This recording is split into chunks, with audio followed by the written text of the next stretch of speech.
Os nossos governantes, todos eles têm uma coisa em comum, têm um medo terrível da EDP. Se lhe disser que as barragens vão gastar mais energia do que produzir, acredita quem paga as barragens e quem ganha com a conta da eletricidade. Foi anunciada em 2004, poucos dias antes de Durão Barroso abandonar o cargo de primeiro-ministro. Não foi uma decisão fácil. E recebida com escândalo pelos socialistas. É uma decisão contra o ambiente. É caso para dizer, portanto, que o novo ministro do Ambiente começa mal. José Sócrates chegou ao poder 9 meses depois. Não só confirmou a decisão contra o ambiente de erguer 2 muros de betão no Rio Sabor, como avançou para um megaplano de construção de mais 9 barragens. O que é que significa hoje construir uma barragem no nosso país? Significa mais autonomia energética para nós, menos dependência do petróleo, menos importações de petróleo. A justificação do governo para lançar o plano de barragens era falsa. Portugal não produz eletricidade a partir do petróleo. Sr. Professor, se um aluno lhe disser no exame que as barragens vão evitar as importações de petróleo, como é que o classifica? Bom, essa pergunta teria uma resposta errada. Aliás, duvido que lhe fizesse sequer essa pergunta, porque eles sabem que as barragens não evitam a importação nenhuma de petróleo, visto que não se produz energia elétrica com petróleo em Portugal já há muitos anos. As 6 centrais termoelétricas que fornecem eletricidade à rede nacional funcionam a carvão e a gás natural. As novas barragens não vão substituí-las.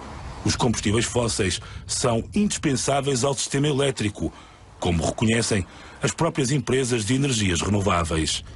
Fosse assim, eu enchia o país de aerogeradores.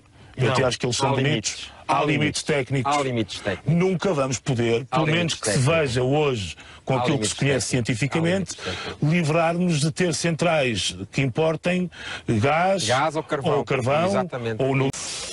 Para além disso, 70% das importações de combustíveis fósseis não têm nada a ver com a eletricidade, como reconhecem os próprios promotores das barragens.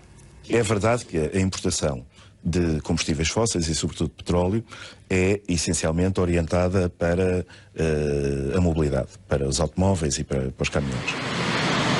Um governo que queira seriamente diminuir as importações de combustíveis tem de apostar antes na promoção de transportes públicos e na redução da velocidade nas autoestradas, como se começou a fazer em Espanha. Dados oficiais da REN, a empresa pública para a rede elétrica, e do Instituto da Água mostram que o plano de barragens não acrescenta nada à capacidade de Portugal produzir eletricidade. Em 2011 foram consumidos 50 mil gigawatts-hora de energia elétrica.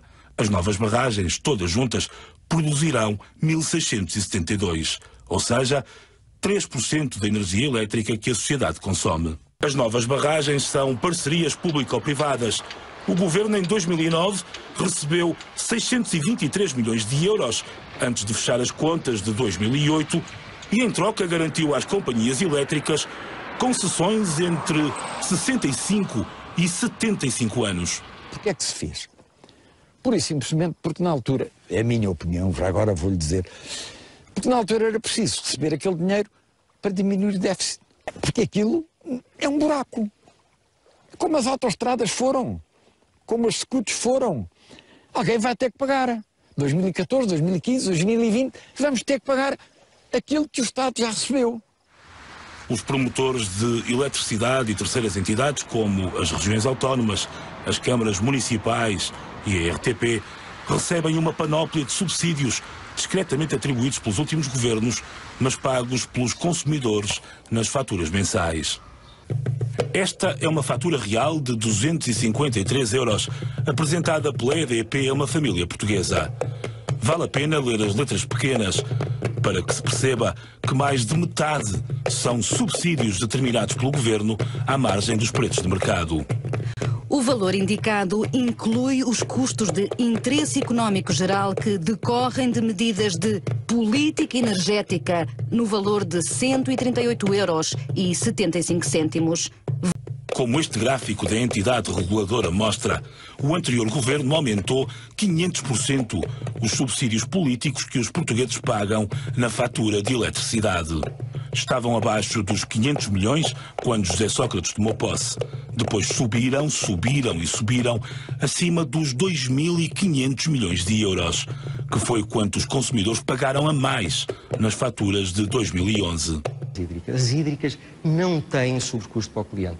As hídricas, se não forem eficientes, se não forem capazes de competir com as outras 400 centrais que existem pela Península Ibérica, não trabalham. Se não trabalham, não recebem. Os clientes não vão pagar nada daquilo, tirando a garantia de potência. O subsídio à potência instalada nas novas barragens, que subiu entre a proposta do concurso público e os contratos, vai custar aos consumidores 50 milhões por ano, durante 10 anos. Todo o Programa Nacional de Barragens, e esta barragem em particular, é totalmente inútil, é extraordinariamente cara, tem um impacto brutal, não só em termos ecológicos, como sobretudo social e de destruição de hipóteses futuras de desenvolvimento local, e pode ser parado. Deve ser parado. As novas barragens têm um custo elevadíssimo, que vão ser colocadas nos maus sítios, ou seja, nos sítios que são pouco rentáveis e que têm enormes impactos, têm custos altíssimos e produzem muito pouco. São rentáveis em termos de produção de energia. Sim, mas isso não é o objetivo de uma empresa produtora de energia elétrica, claro, por exemplo. Evidente. Beneficiam, primeiro, porque estão a receber subsídios do Estado. Segundo, porque a forma como o projeto está montado é de tal ordem que o preço a que essa energia é vendida é muito mais alto do que a média do sistema. As PPPs nunca podem perder dinheiro. Passam em carros, não passam em carros, recebem sempre. Isto é um negócio exatamente do mesmo género. Este é do mesmo tipo. Eu acho que isto devia ser nacionalizado. O quê? A produção de energia? Exatamente. O Plano Nacional de Barragens é a terceira maior PPP do país, a seguir às rodovias e ao saneamento básico. Se somarmos as barragens com a rede elétrica e a rede de gás, o setor energético é o maior pacote de PPPs. Isto foi dito desta maneira a algum responsável político, claro, algum titular de um cargo de decisão. A todos. Os nossos governantes, todos eles têm uma coisa em comum, têm um medo terrível da EDP.